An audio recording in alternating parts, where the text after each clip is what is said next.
Good morning, dear students. This is Dr. Savita Tidme. I welcome you all in our next continuous lecture of the subject Economic Zoology, under which Chapter 2, Economic Importance of Insects. Under this chapter, we have already studied the economic importance of sericulture as well as stored grain paste as well as household paste, right? Even the economic importance of lag culture and economic importance of the uh, apiculture we already studied in previous few lectures, and in the today's lecture we will be studying the agricultural pest, economic importance of agricultural pest. See students, there are number of agricultural pests, right? So out of it is not possible for us to study each of them, right? Economic importance of each of them. But what we'll be studying, we'll be studying the few representative member of those groups, that is agricultural pest, right? Let's move ahead and see the background of agriculture, why it is so important for us. Yes, agriculture is a man-made ecosystem aimed for getting food product through the cultivation of a desired crop plants and domestication of the useful animals, right? Domestication of what? Useful animals. And the food is a basic need of all living organisms, including human beings. In past few decades, human population has increased exponentially, and that result in increase in food demand. So as to fulfill the food demand of increasing population, the agriculture also need to modify, also need to be productive, right? So the human is trying to cultivate a number of such a vegetables, number of such a things, so as to fulfill the food requirement of the growing population, right? But as soon as the food products they grown properly, so the pest organism, that is unwanted organism, especially the insect organism, they attack on it and destroy as well as damage such a agricultural food products, right? So ultimately what happened? Ultimately the productivity of the agriculture is become reduced. Even the quality of the food material which is cultured or you can say produced is again decreased, right? Amount of the yield is also decreased. So the pest, agricultural pests are nothing but the organism which causes damage to agriculture, right? So let's see what is that. Any organism which causes damage to agricultural crop plants or their products above the economic injury level are referred to as agricultural pest, right? So any organism, it means any organism which causes damage to the agricultural crop and plant, right? Or maybe their products directly to the plant, or maybe stored grain, or maybe the food product, maybe fruits, maybe vegetables, maybe leaves, like that, right? So to any product of the plant, and that damage is above the economic injury level, means that is a significant kind of a damage that causes a significant economic loss, significant loss to the farmer, to the agriculture, is referred as agricultural waste, right? So those organism is which organism? See, insects, they are causing damage to the agriculture, so they treated as agricultural pest. Even crustaceans, number of crustaceans, you can say molluscas are also there. Crustaceans, in that you can take example of a crabs, they are also destroying the paddy, so they treated as a pest organism. Even molluscas, snails and all that, they also acting as a pest organism because somehow they are interfering with the natural agricultural plants, right? Even rodents, they eat up the paddy as well as the grain, so they are nothing but a potential pest. Even birds are also feeding on the fruits as well as grains, right? So they treated as a pest. Even the weeds, means a plant part, means a plant originated items are also considered as a pest. Why? How the weeds they can be considered as agricultural pest? Okay, they are interfering with the soil, means they are imparting the soil, they are imparting with the nourishment, they are imparting with the water, means everything they are imparting, right, with the agricultural crop. They struggle for existence with the agricultural crop. So ultimately, in the field where the weed population or weeds are more, such a field is again less productive, such an agricultural crop is again less productive, right? So you need to remove the weeds from the agriculture. So out of this, the pestiferous organism is a pest considered to be the pest organisms. Insects are most destructive to agriculture as they are most abundant, successful creature on the earth and are grimly fought enemies competing with the man for agricultural resources. Now, agricultural pest refers to the any organism which affect food crop, causing significant losses to the farmers and threatening food security at a considerable level. They destroy the food, they affect the quality of a food at a considerable level. So those organisms which are causing such a kind of damages are treated as an agricultural pest. See, I have shown here one example of the aphid. So this what it does.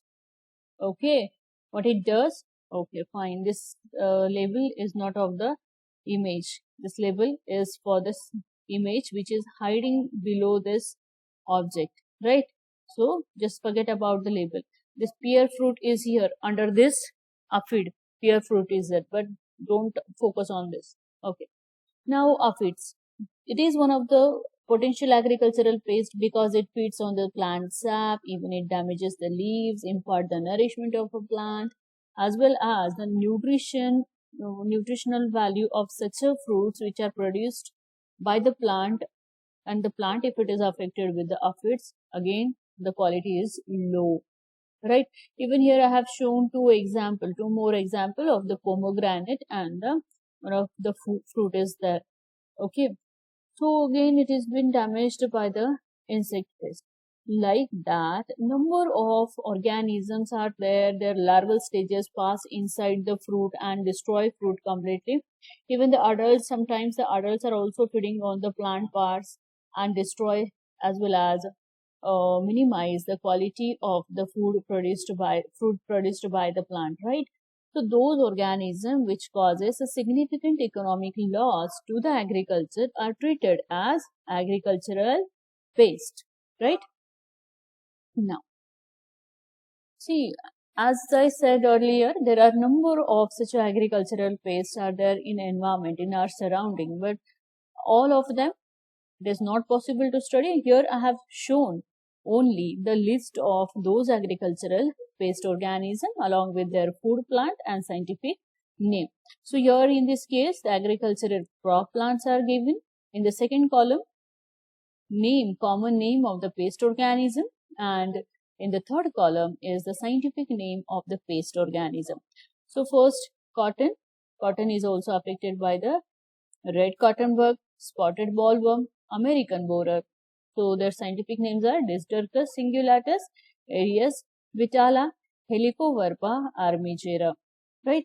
So sugarcane is also affected by two pest organisms, one of which is stem borer called as a Chilo infuscatulus, and sugarcane again infected by another one, that is cane white fly, which is called as Alurobolus barodensis, right? Even the paddy is also affected by two pest organisms, paddy stem borer and the leaf roller. Even the wheat is also affected by two insect pests, armyworm and the cutworms. And the millets, especially the small granular products, that is like jawar as well as sorghum. Even it is affected by maize stem borer and sorghum leaf roller.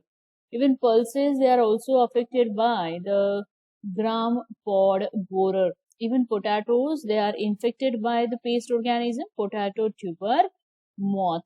Even brinjal is also been affected by the brinjal fruit borer, as well as the brinjal shoot borer is also there. Even mango is affected by the mango stem borer, like that. Number of, see, this is only the representative list of pest organism. It does not mean these are the only pest organism affecting the agricultural crop. No, my dear students, there are, apart from this, number of such a agricultural pests, number of such a organisms which are causing destruction to the agriculture, right? And ultimately they cause a significant loss to the agriculture, right? But apart means amongst them, only few members will going to study in detail. Now the first one is a jowar stem borer. As this jowar stem borer also going to affect the sorghum, so it is also called as a sorghum stem borer. The scientific name is a Chilopartylus.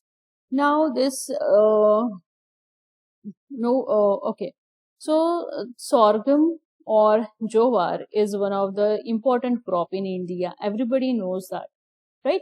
Jowar or sorghum is one of the important crop, and it is widely cultivated as a cereal crop for human consumption and in the as well as for the consumption of the animals too. So the grains of a jowar are consumed as one of the staple food in Maharashtra, as well as are also served as a fodder for the cattle, right? And this jowar has been affected by the jowar stem borer, that is Chilopartylus, right? So let's see what is a systematic position of this Chilopartylus or jowar stem borer. It belongs to phylum Arthropoda. That means Arthropoda, specific characteristic of phylum Arthropoda. See, children, what we are going to do? We are going to discuss the character of every means of phylum, class, order for first time only. Not every time we are going to repeat them. Only we'll go through the systematic position and we'll discuss the life cycle in a short manner, as well as the nature, means damage caused by the pest organism in detail we'll study. Okay, but as this is the first agricultural pest, we'll have the characteristic in detail, right? It belongs to phylum Arthropoda. What do you mean by that? It means the jointed appendages. Okay, and the exoskeleton is made up of chitin. It belongs to class Insecta. What do you mean by that? Body is divisible into head, thorax and abdomen. That is a basic characteristic feature of the Insecta, class Insecta. Even they bears 6 number of legs, that is 3 pairs of legs are present in them. Even the order Lepidoptera. Order Lepidoptera is again an order of beautifully winged insect, scaly winged insect like butterflies, moths, right? And the scales which are modified flattened hair like structures. Even it belongs to family Pyralidae, and this is a family of a small sized common snout moth. We can say small sized moth or a grass moth, and the genus Chilo species Partellus, right?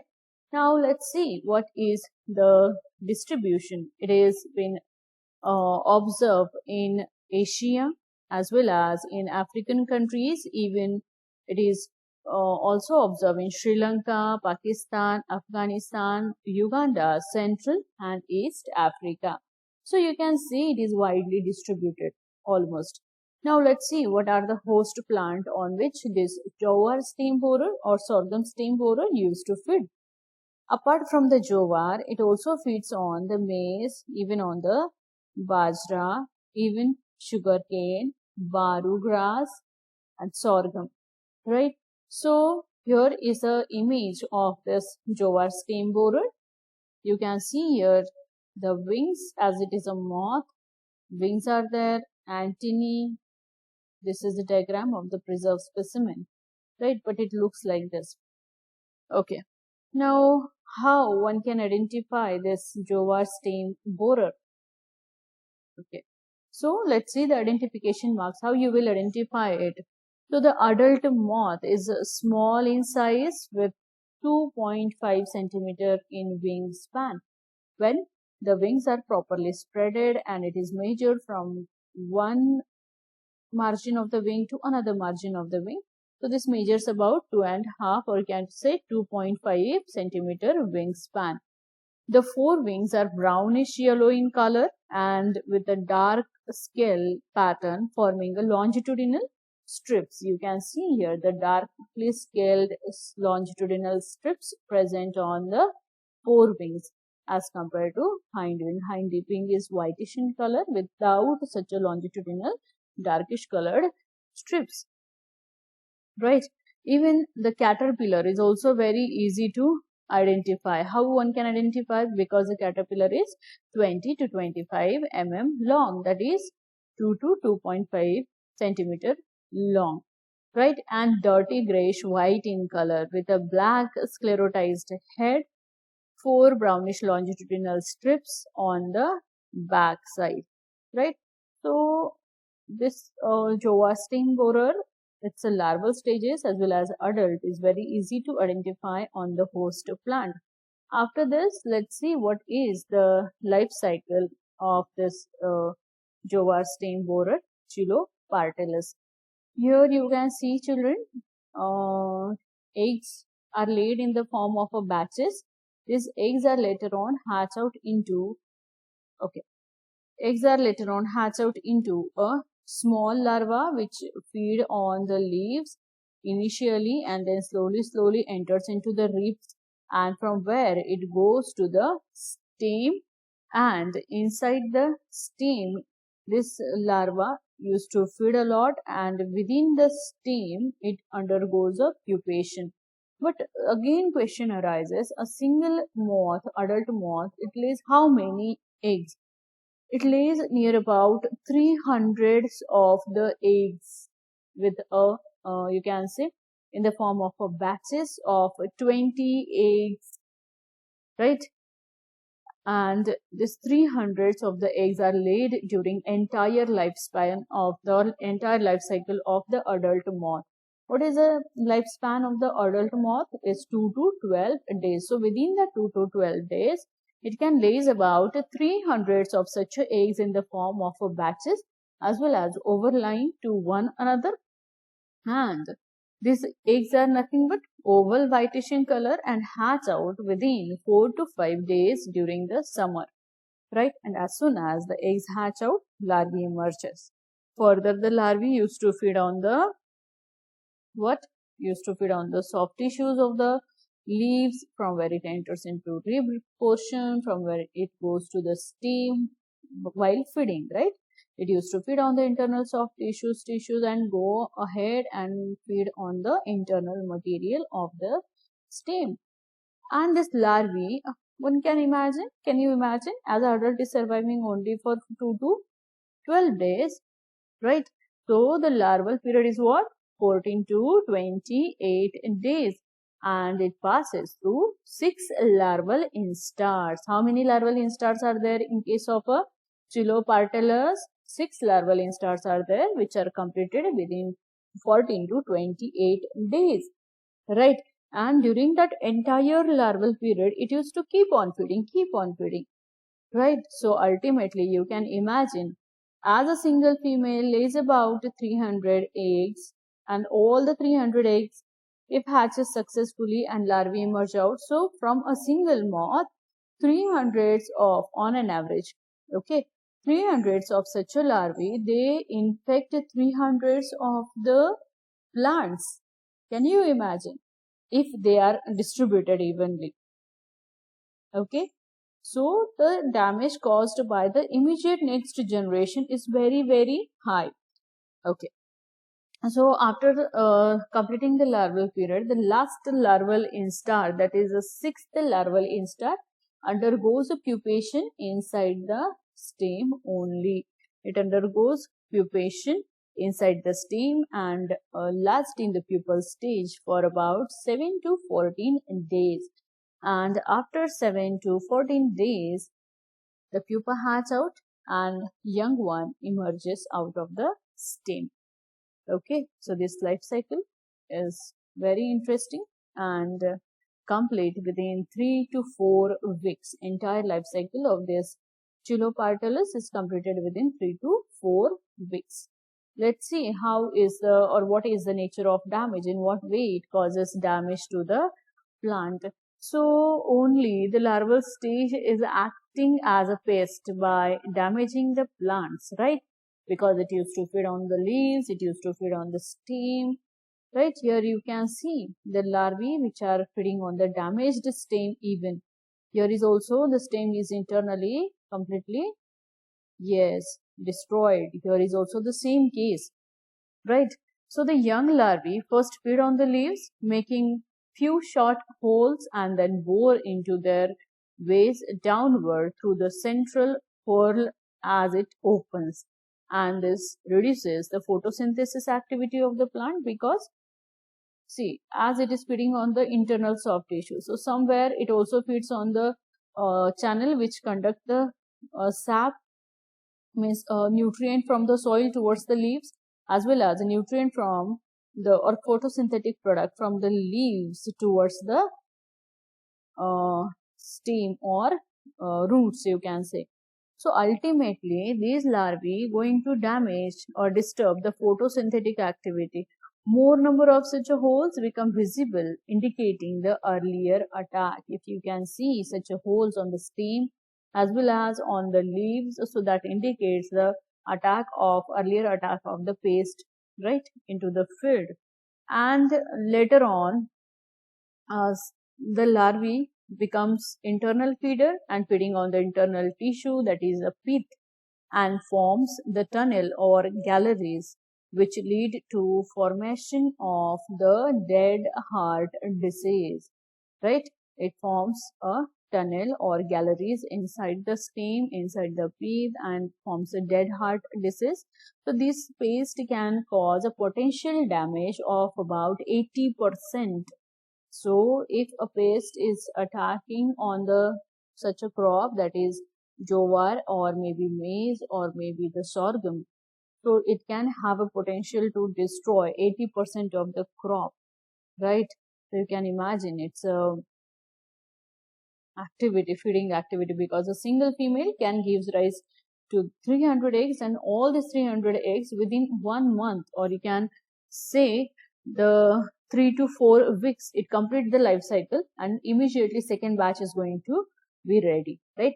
So within, suppose this sorghum plant is taking for its maturation and grain formation, if it takes 3 to 4 months, and this insect, if it is completing its life cycle within a single month, you can imagine, right? So within the life cycle, means within a single crop generation, that is 3 to 4 months, here this insect pest completed, yes, 3 to 4 life cycle, 3 to 4 generations, you can say, not life cycle, but 3 to 4 generations it used to complete in a single crop cycle. So one female going to give rise to 300 of such a larvae, and that 300 when become mature going to give rise to another 300, means 300 multiplied by 300 in the next generation. So within 2 generations you can even imagine the number of insect and pest. And you just consider when the third generation is going to give rise to fourth generation, what would be the number? So it has a potential to destroy entire crop, right? So this is one of the potential pest of the agriculture. Now let's see how we can control it. The control measures, some of the control measures which are agriculture, means cultural control measures, chemical and biological. 3 types of control measures are there. Let's see. So the first is cultural control measures.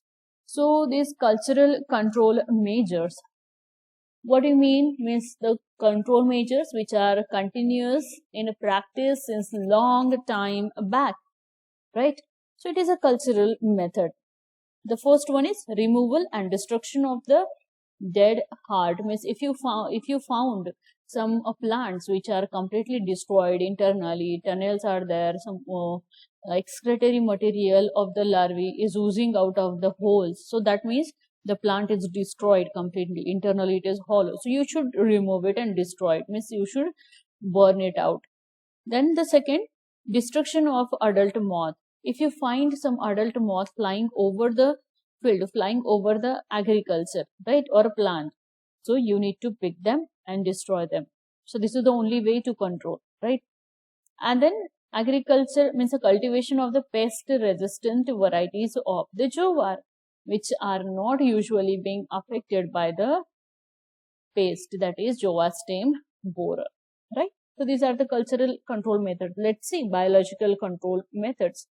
Biologically, okay, in biological control method, what do? We do apply the biological agents, that is predator or pest, to control the pest population, right? So parasitic wasp, number of parasitic wasp are there which are feeding on such a larvae, or they used to not feeding exactly, but they used to lay their eggs into the body of another larvae, means in this case this jowar stem borer, and then these larvae are growing internally inside the body of the jowar stem borer larvae. So ultimately these larvae get destroyed, means larvae of the pest is get destroyed ultimately. So parasitic wasp, predators like ants and earwings can help in the controlling of a spotted stem borer. So biological control methods are also there, but these are time consuming. Then the chemical control methods. Chemical control measures are always there, which gives a result in very short time. But as they can produce the pollution, so chemical control measures should be avoided. But what are the chemical control measures? Let's see. 4% or 4% granules of endosulfan or 0.2% carbaryl spray is given 2 to 3 times at 10 days of interval. That is quite effective against this larvae as well as adult of the jowar stem borer. And dusting with the 15% BHC powder. BHC powder is always effective against the insect pest population, right? So by using or by applying such a cultural, biological or chemical control measures, one can able to control the pest population and prevent their crop from destruction. So my dear students, in this lecture we have finished only one agricultural pest. Remaining agricultural pest, their detailed study will have in our next lecture.